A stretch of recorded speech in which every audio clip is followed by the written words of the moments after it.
Hello, I'm E.L. Crane, I'm Gaby. and this is Open with Open Title. Yes, it is. We are here each and every week, Yes. bringing you into the world of Open Title. That's the easy way to say it. We're bringing you into the world of Open Title. I like that. Okay, our world is a little different than most title companies. Oh, yeah. Okay, Our world is better, funniest, efficient, productive, creative. I like our world. Yeah, our world. So, and one of the things we were talking about today is we had our monthly team meeting today. Yes. All right.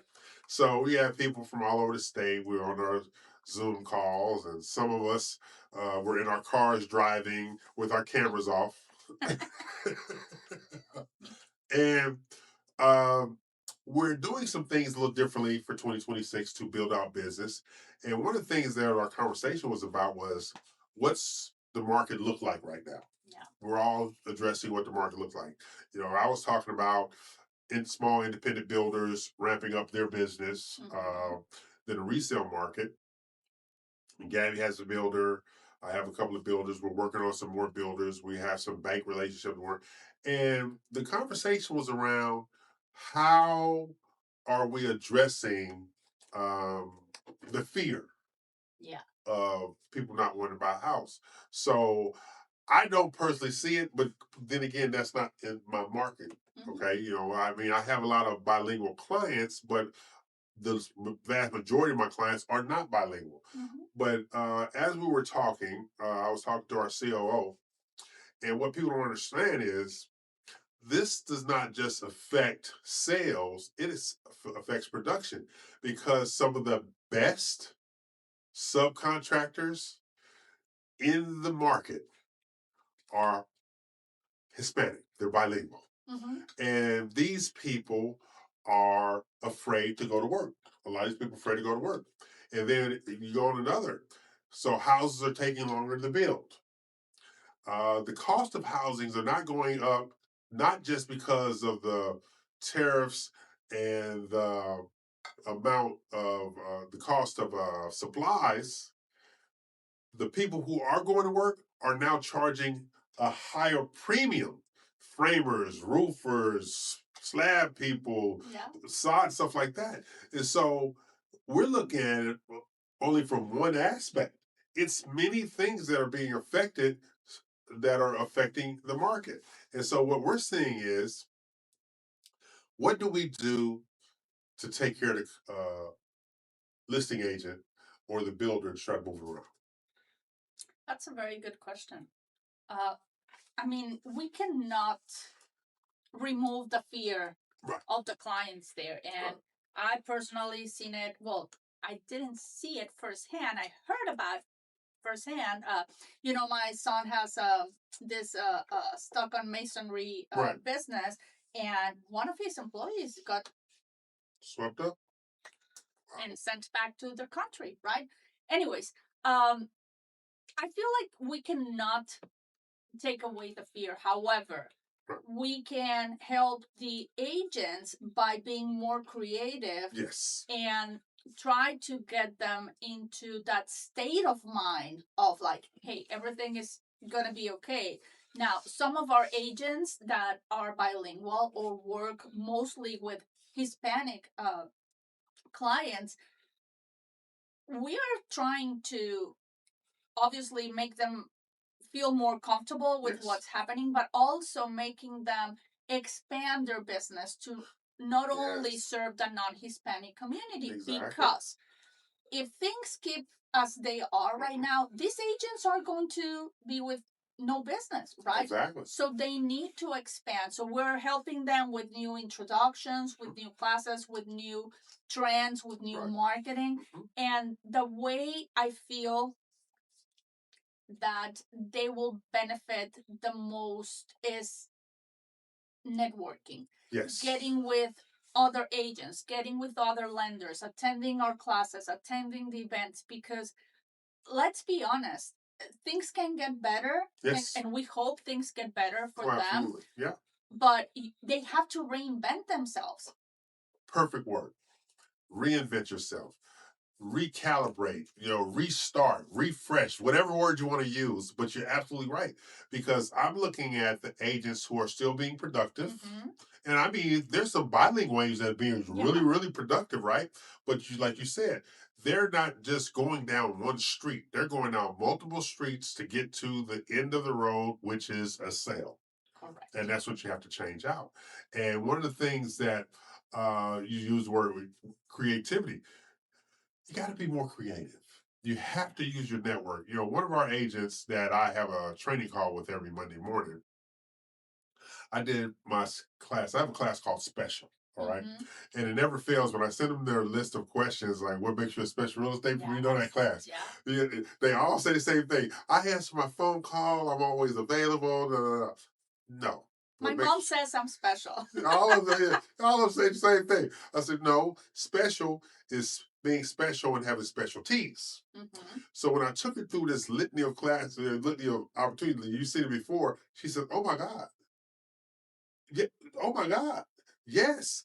Office condos, second homes, Airbnbs, small commercial leasing.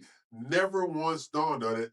And it's amazing to me that our job is to grow their business and elevate them. But it's like, you have a real estate license. You have a real property license. So why are you not maximizing the value of that? And this particular agent, she has 2 commercial listings now because it never dawned on her to do something different. It's like in any industry. So let's think about a baker. Yes.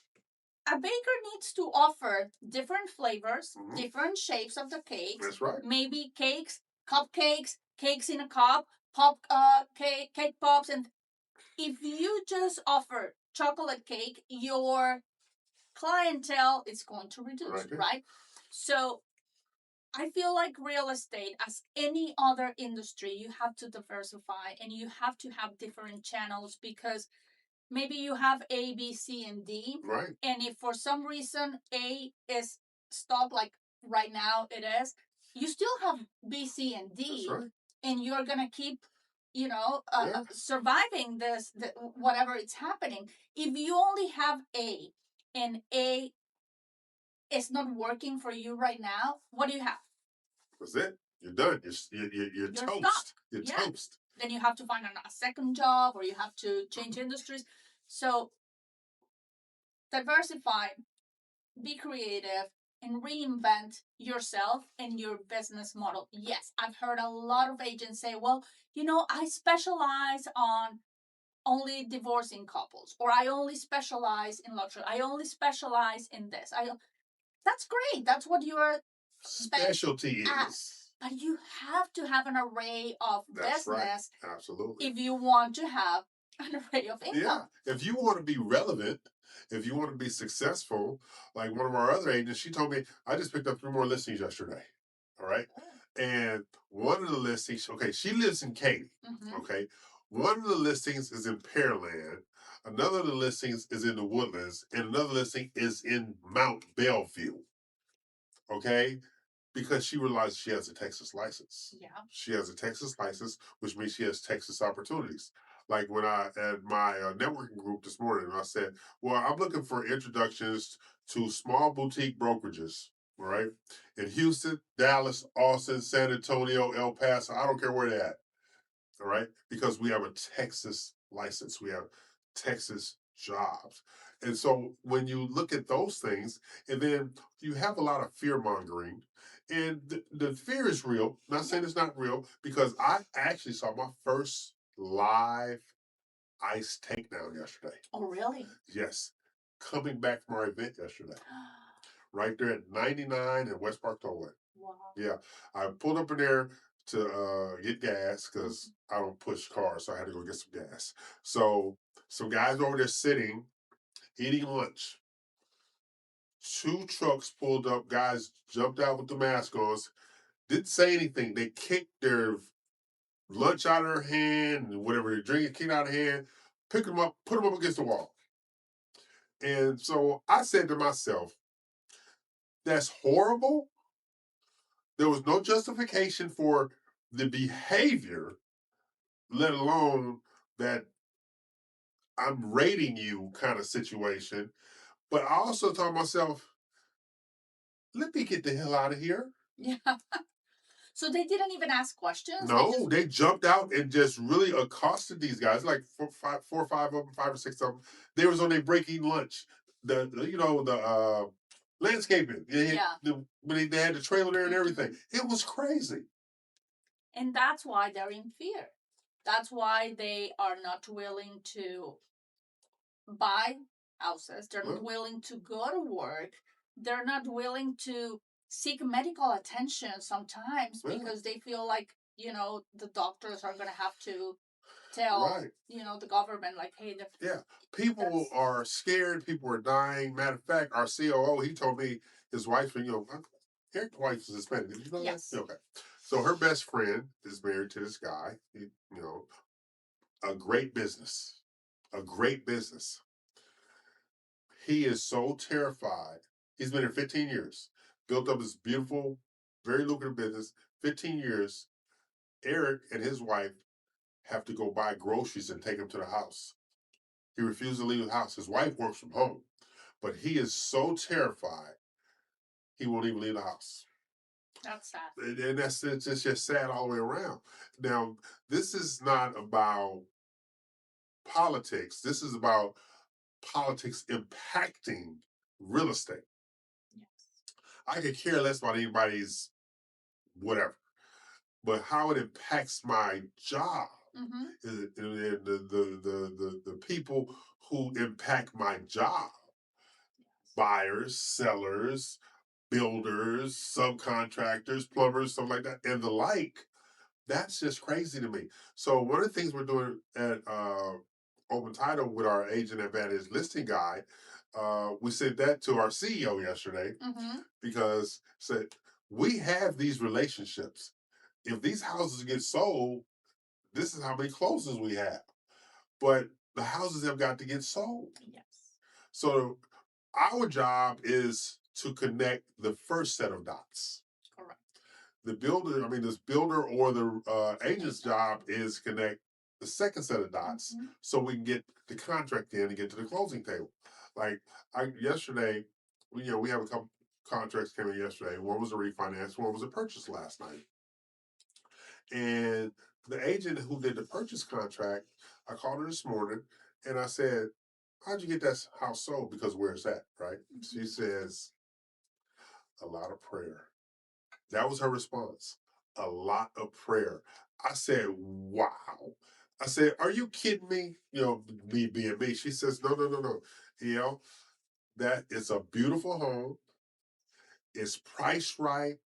It's in a great area, school district, the whole shooting match. But it's also where Hispanic professionals live at. All right. And she says, we didn't know because of the dynamics in the world we live in right now, if somebody's going to step up and buy that house. And she says the buyer is the father. The father is buying for the son and the new wife. Okay. Stuff like that. So it was just like all the worlds aligned to get that one done. But you have so much fear out there. But then I look at our events, they're packed. Yes. Okay. I look at the classes we're doing at the builder is good attendance. So it's opportunities out there, but we have to be, again, creative in the process and do things different and share with people. We're not saying don't be fearful. What we're saying is don't be afraid. You can be fearful, but not afraid. Okay. See, I am not afraid of cliff diving, but I'm fearful of cliff diving because I've done it before. So now I used to have no fear. Now you had to pay me a whole bunch of extra money to dive off a cliff now into the ocean. Why would you do that? I was young and stupid. No comment. You said it. Full on. I hold that. So, but see, but when you open with Open Title, you get to work with Gaby bosses, right? So we had an event the other day. Was it Monday? Tuesday. with Rena. So yesterday. Okay. Yes, it was yesterday. Yeah. Oh my God. What world are you living? I was shocked with the whole thing with the little raid thing. And you forgot. Okay, I forgot. Now, people, I have my own different kind of conspiracy theories, but here's mine. I've never seen a storm start, stop, start, stop. It, that happened 3 times yesterday. Well, I saw this morning, and then first of all, because then in the afternoon, I don't know if you got some showers, but I got a lot of rain and a couple of lightning and thunder. This morning, I saw there was even a tornado on the northeast side of town. Really? Those storms. And a lot of people were posting on Facebook that storm that you and I got in, the one that you were talking, it was a rotating storm. So it was not like a storm that was going to drop a tornado, but the clouds, instead of being moving, they were just rotating. They call it something which was, again, not in my Jumanji card. And I've never heard about that. But yeah, it was just like circling. That's why it was raining, stopping, raining, stopping, showering, stop. Because I was on phone calls, like I said, then I was getting ready to get out there and start hitting it, and it was hard. Well, it was hard rain. So funny thing is, after our event, I was heading home, and I was on 99, and it was raining. I couldn't see a lot, and then I was on the phone with you, so I muted my GPS. I was watching it, but I was not hearing it, right? And most of the times, just by seeing it, I know what I have to do. Right. But since it was storming yesterday and the road was like, I was very focused on the road, that at some point when it cleared out, I said, where am I? And Neil is like, where are you? And I said, I have no idea where I am. Literally, no idea. She did. I'm like, I think I'm in Tombo, but I don't know. So I had to turn on the lady on my GPS, the voice. I drove 15 minutes past my exit.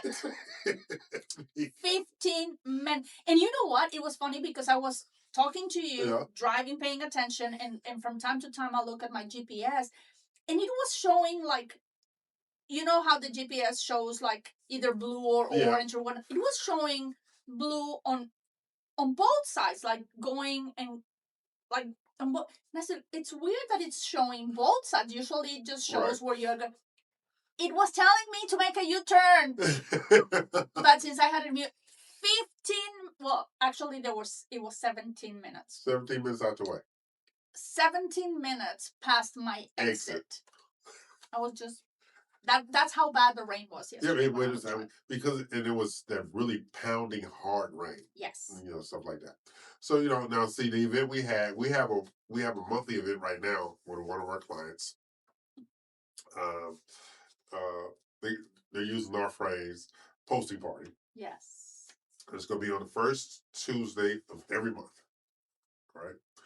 And the rain impacted yesterday. Yes. And, I think it's going to be good for us going and coming and stuff like that. Mm-hmm. But it was that rain was freaking me out. I thought somebody was jumping up and down on my car. Yeah, it was bad. It was that hard. I'm telling you. It was like boom, boom, boom. Like, who was throwing rocks on the top of my car? But it was rain. It was just really, really hard.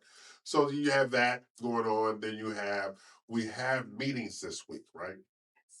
Like I have 2 builders this week and 2 lenders this week. And they're all to impact, but they're all very positive about what's going on in the marketplace.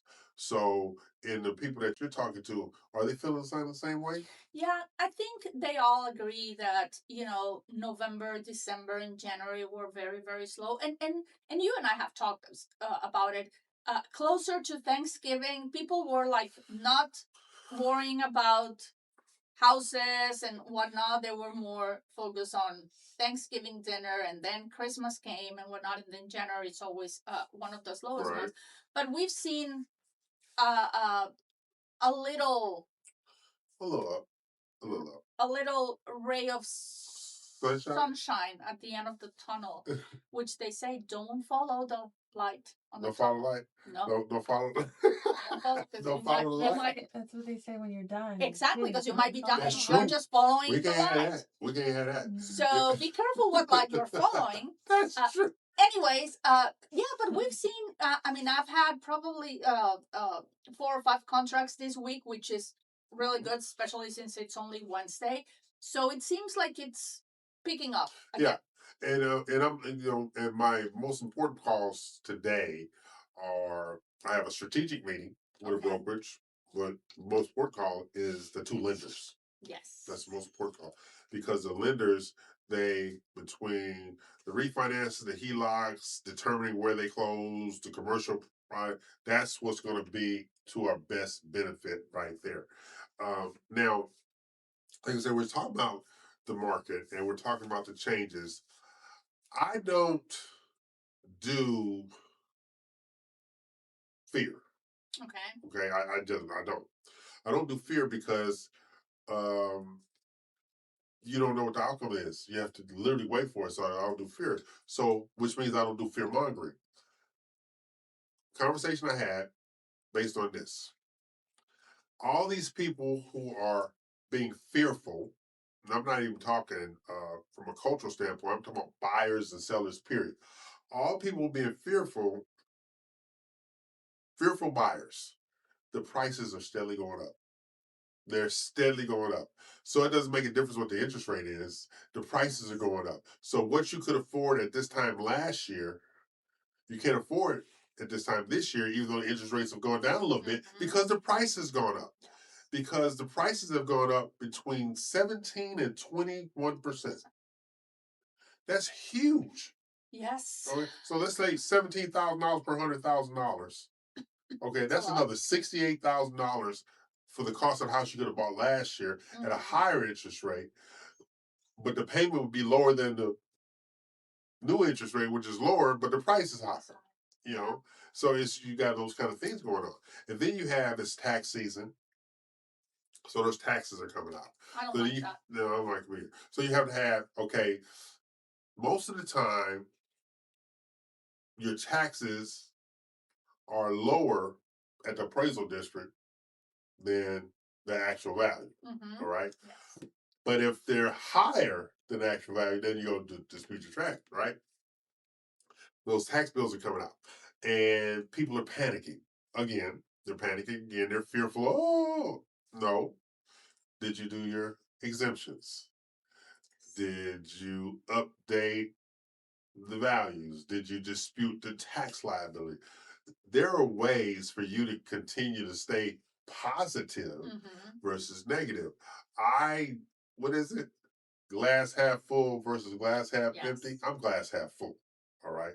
Now I'm going to complain that it's half full, but because I want a full glass. But I'm not going to say, "Oh, my glass is half empty." To complain about Everything. Yes. I do. I complain about everything. Well, see, y'all say complain. I say fuss. There's a difference. There's a difference. Okay. Now, then I walked in when you was talking to Susan. That's our director of escrow, right? And so you had told Susan that she was giving a compliment. Yes. This is why I love Susan. Basically, she don't care. Yeah. I said, well, don't sound that excited. I mean, whatever. Did the check clear? She's in the same boat as I am. Did the check clear? She said, Susan is what you would call a whoopee kind of person. Yeah, she was like, oh, yay. Anyways. That's her. That's totally her. Because she does a great job. But what I've always loved about Susan, day one, she is warm and prickly. That's how you best describe that woman. She's warm and prickly. She'll fight for you. She'll support you. She'll go to bat for you. But she is truly warm and prickly, people. That's just her. So as we move into, because we got classes coming up. We have a lot of events. We have a lot of events and classes. So we have a luxury showcase next Tuesday. Yes. I'm excited about that. I am too. Got to do the menu. Yes. Then we have So that's on the 10th. And then on the 12th, I have a diamond painting Valentine's event. It's going to be super fun. We're going to do diamond painting and have some food and a coffee bar and mimosas. Women only. Women only. Women only. Well, unless you want a diamond paint. No, I'm good. I'm good. Then on the 17th, we have a class at GHBA. Yes. Greater Houston Builders Association. Yes. And that's about renovations. Yes. And then on the 20th, we have a class / presentation with a lender that is offering really cool products to help listing agents move their houses. The stall listings that you have, they have really cool products that will help you and your sellers get those houses sold. We're hosting them here at the training center. Yes. But they're the ones doing the presentation, and you and I met with them, and we like what they have to say. We like what they said. Mm-hmm. So, I think it's worth for agents to come and hear what they have to offer. Absolutely, especially if you have stale listings. Yes. They've been on the market 30, 45, 60, 70 days. Even if you don't have stale listings, but whenever you come to a listing, before you reduce the price of that. Yes. So if you can't come, listen to them. Lunch will be provided, right. and I think you're gonna like what they have to offer. And then on the 27th, we have another class on the Greater Houston Builders Association (GHBA) for friends and family, about luxury pathway. Right. Yes. And then March, we have another luxury showcase, March the 5th. I have a class next Monday. Oh, you have a bus tour Monday. You have a bus tour Monday. I have a class Monday. And then we're going to be in Dallas on the 18th. Yes. Teaching KW Best. So, yes, people, we travel. We're going to Dallas. Yes, we're going to Dallas. And look, opportunities is what we work with. Opportunity will work because it's so funny. Like next week we have this going on. Stacy, our operations man, she's going to El Paso next week to do trainings.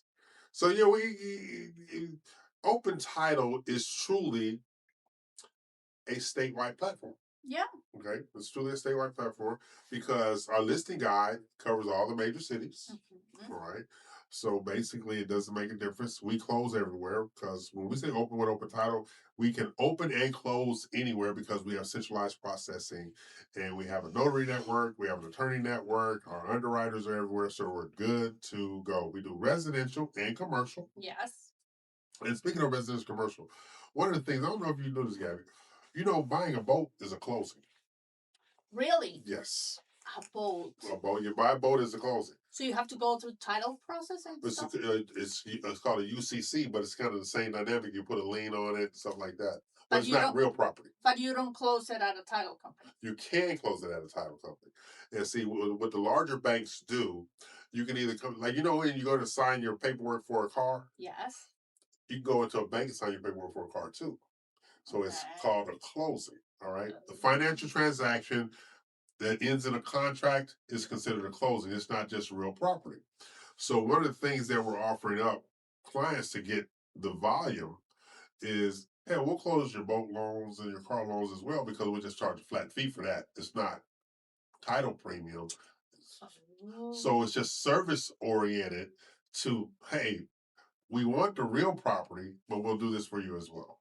So those are the kind of things. So now we close on houses, commercial, land, ranches, boats. That's right. We're awesome. I would. I've closed in the past on a herd of cows. Okay, you're kidding me. No, I'm not kidding you. Herd of cows, because it's a transaction. It's a transfer of property, chattel. So it's a transfer of property. So there's a bill of sale, etc. So you have to transfer ownership, just like in a house. You have to transfer ownership. People, we close on cattle, horses. You got horses, if you can sell it, we can close. Horses, chicken, pigs, whatever you want to. I know it's strange, right? But everybody think title company is just land, but it's really not. Leftover food, like whatever you want to sell, like we all close it. Tupperware, all bring it all. We'll close it for you. Excuse me. Well, because when people want their transactions protected, Yes. they want the paper reviewed, and that's what title companies do. All right. See, now here's another lesson. This is why title and escrow in California are separate. Escrow, you have to place your money in escrow for a minimum of 30 days. Yeah. Then they pull the title to make sure everything is okay. The escrow money is now vested. You bring them together and close the transaction. Every state has its own rules. I used to work for a company, a title company. We had offices on the East Coast. In Virginia, Maryland, Washington, D.C., what else up there? Delaware. You can choose to close at two different title companies.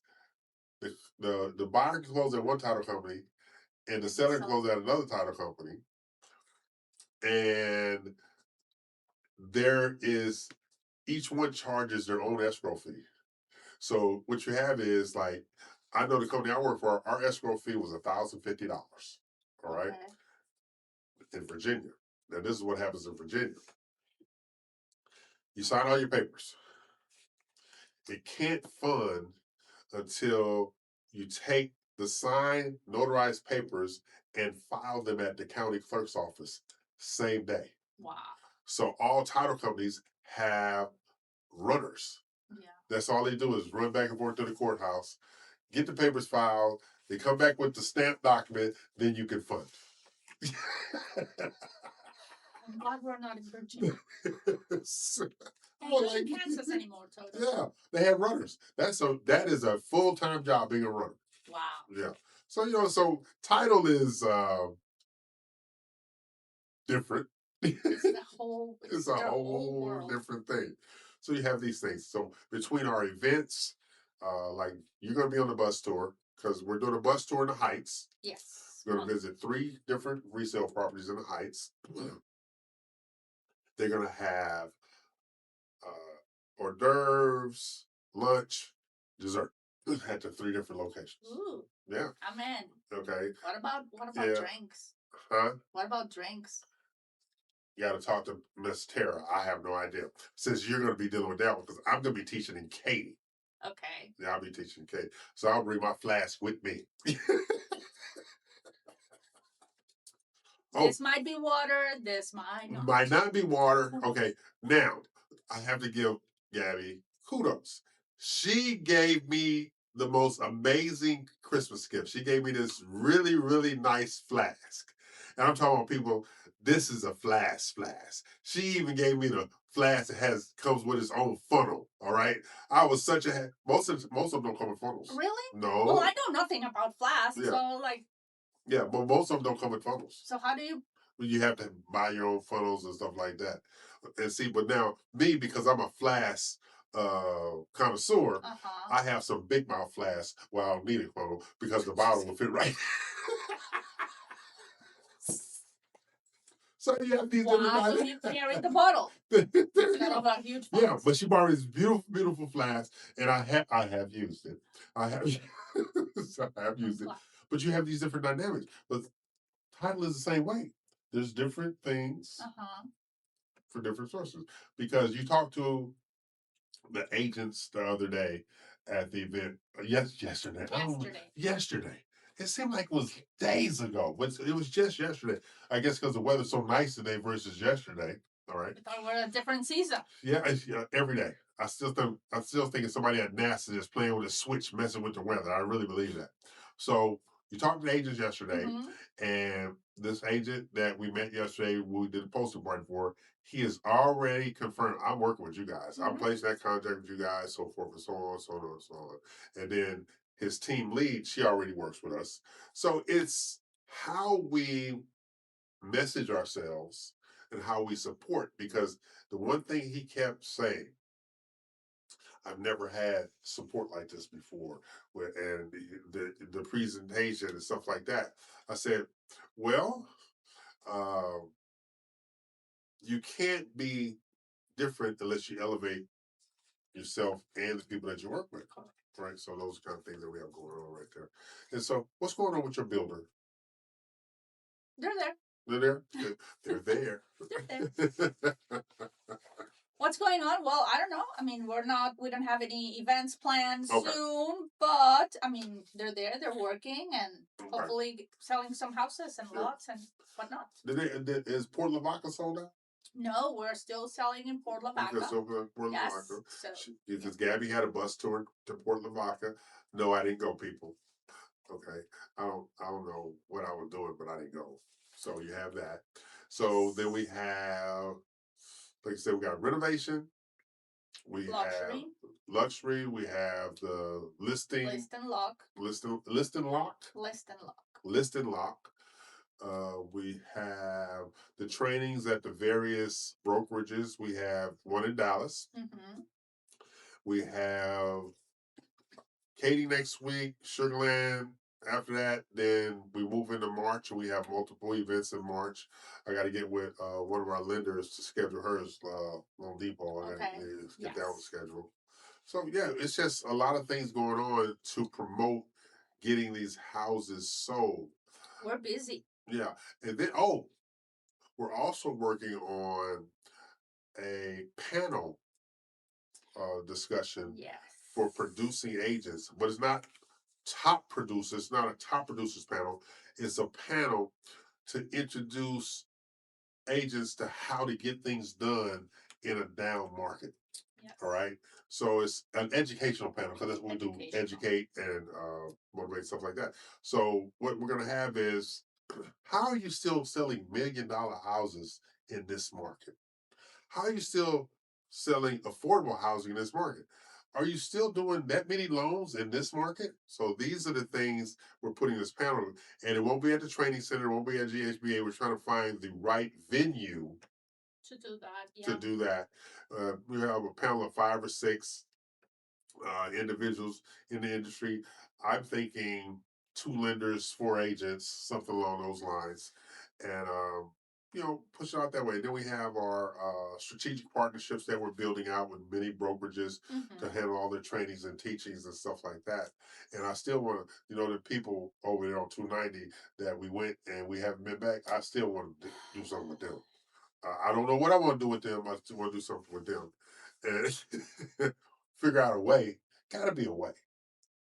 Gotta be a way. So we have that kind of stuff going on. We'll keep trying. We'll keep trying. If you are a broker that is on 290 and close like in Fairfield, and you're watching this, hi. We coming back. Yeah, we produce for you. Now it's time for you to produce for us.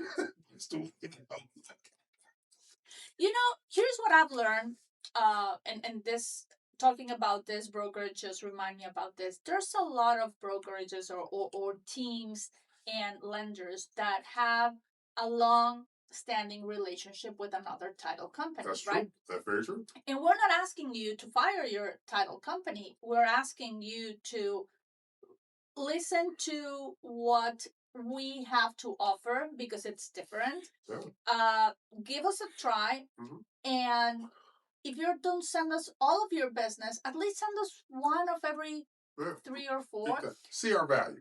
And so again, we're not asking you to fire your current title company. The one, just listen to our value proposition. Yeah. See what we have to offer. See how we can help you and your agents grow your business. Give us a shot. Yeah. Try us, and then you decide. And if you still want to keep working with your current title company, good for you. But we know that there's no other title company out there that offers what we offer, that does what we do for agents, for teams, for brokerages, for lenders. So we're very confident of the products and services that we have. That's so, right. Yeah. So we have that dynamic. But then I always look at, we don't get stagnant. We're always adding something else. We're always adding We're something. always on the move. Exactly. We're always adding something else. Like, that's new. I've heard that a couple times. That's new. I said, well, it's always been there, but we're gonna recalibrate it and set it up for this and doing that. And like a builder that I'm meeting with Friday, they have ownership in the title company. Okay. But all that title company does is call every day and say, got any contracts? Nothing else.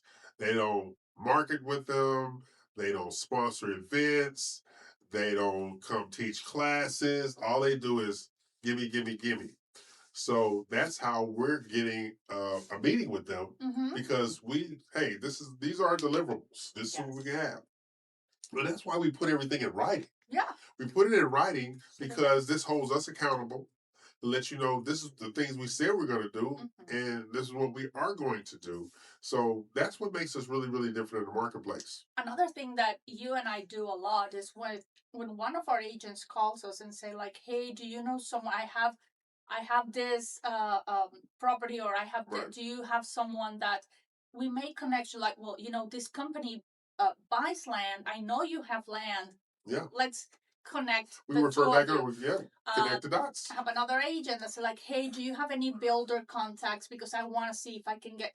Of course we do. Right. We connect them. So again, we are not solicitors. We're not going to be calling you, hey, do you have a contract? Or, hey, I see you have a listing. Are you No.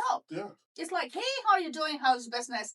What can we do to help? Exactly. Right? And they know we're going to answer our phone calls, their phone calls. And they know that whatever they need, we're going to try and help them as much as we can. And we are truly growth partners, not just for the real estate industry. We're growth partners because at Trey, he's a certified financial planner at our class a couple weeks ago. We highlighted Trey because he was in the room. Yes. All right. And because one of the alliance partners says you need a certified financial planner on your team to facilitate new opportunities. So Trey told our network group this morning, he says, I was just going there to get some marketing tips and stuff like that. But he says EL highlighted me and pointed out what I did and how I can help the businesses grow and stuff like that. He says I had so many people come up to me, ask me for my business card, can we meet, stuff like that, and get referrals out, stuff like that. He says, I learned you never know where you can get your business from. Yeah. And it's true.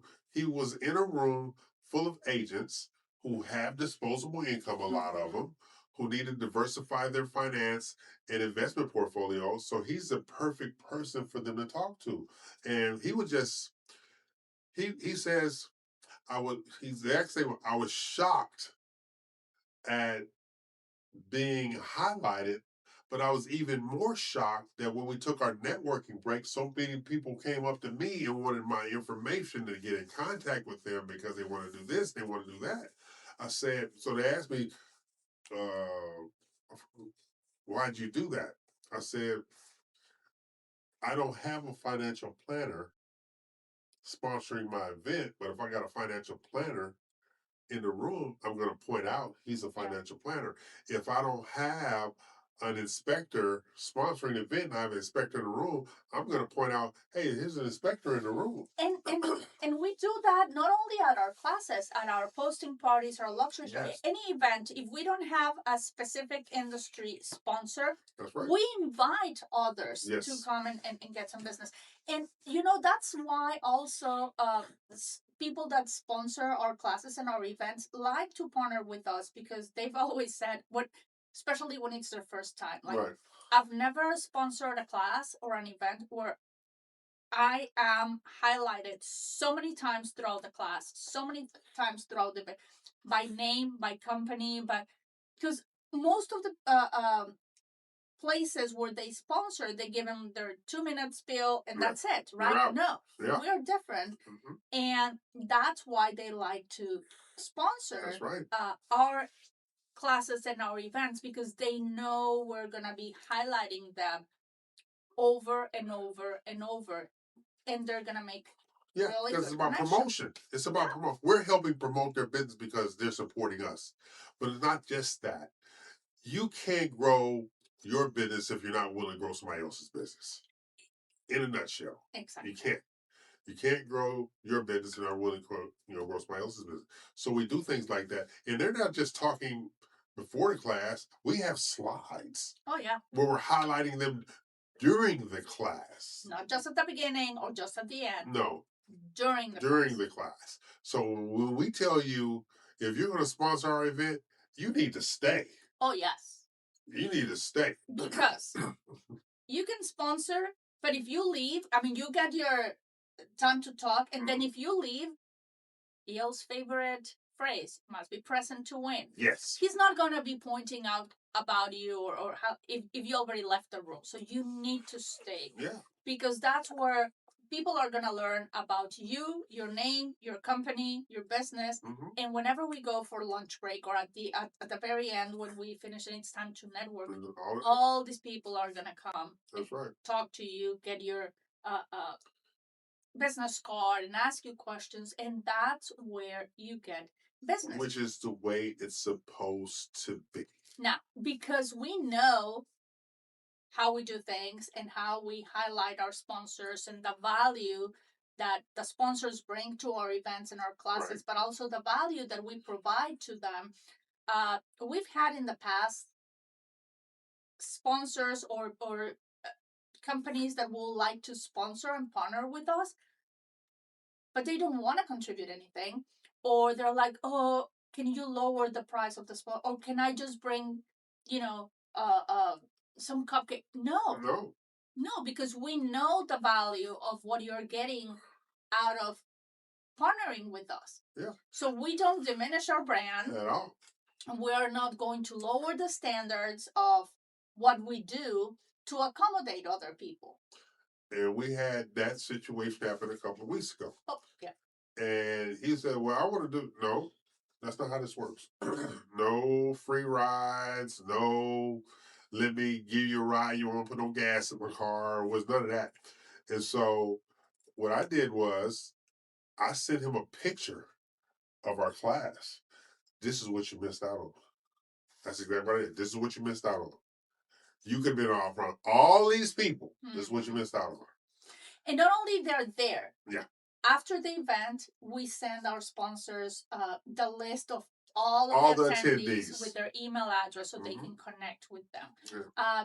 At this particular event, and this is something that the sponsors told me that they liked a lot, you put a booklet together, with your flyers. So you know how sponsors bring their own flyers and then people have to gather them, and sometimes they don't.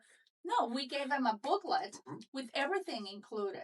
So that they like that a lot. They like that a lot, yeah, because you're right. Because most time you go to the event, all these flyers is left all over the place. Yes. They have the booklet, and the booklet had 2 or 3 pages, depending on what the business was. Like the lender had 3 pages of what they're doing, and then we had the insurance page, and we had the builder page. So everybody that was in there, we had the title page, and we had the cover was the class itself and the location. Right. So we go the extra yard to make people aware of the value of working with Open Title.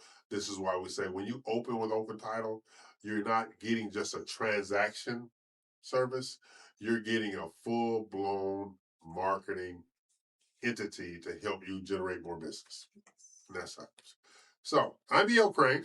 I'm Gaby Posas. This is Open with Open Title. Now, you got a question for me this week? Okay, so you were talking about fear and being fearful. Yeah. Okay, and you said you don't have any fears or whatnot. So tell me what was or had been your most, I don't know what word to use, like your more traumatic or fearful or experience in your life. Most traumatic experience in my life? I was in college, and me and my teammates, we were on a road trip, and the tire blew out, all right? And the van flipped 6 or 7 times, all right? It threw out a couple of guys in the spin, and they passed away. Everybody in the van was injured in one way or another, including myself. I had a dislocated hip. Wow. They pushed my hip back in on the side of the highway. All right. And I remember the DPS officer and the EMT says, "You should not be alive." And I said, "What do you mean?" Then they turned me around and pointed at the van. My side was completely and totally crushed. Wow. Seatbelt saved me because instead of going, But, it yeah. held me down so I didn't get crushed. Wow. That was the most traumatic experience of my life. Now, let me ask you, after that accident, were you afraid of getting on the road again? I was afraid of driving at night. Well, Were you driving? I was driving. I was afraid of driving at night. It took me a few years of therapy to Really? drive at night. I was terrified at driving at night because the tire blew out at night. Night had nothing to do with the tire blowing out, but because it was Was night, at night, yes. that's where I had that was my trauma. I could not drive at night. Wow. Mm-hmm. Well, I'm glad you survived that Thank accident. you. I'm sorry for your teammates, Yeah. but yeah, I mean, Yeah. That was my most traumatic experience. I mean, I've had things, but nothing has ever exceeded that on in my how it impacted me. wow. There you go. So we thank you for joining Open with Open Title. Again, I'm E.L. Crane. I'm Gaby Posas, and we'll see you next week. Take care now.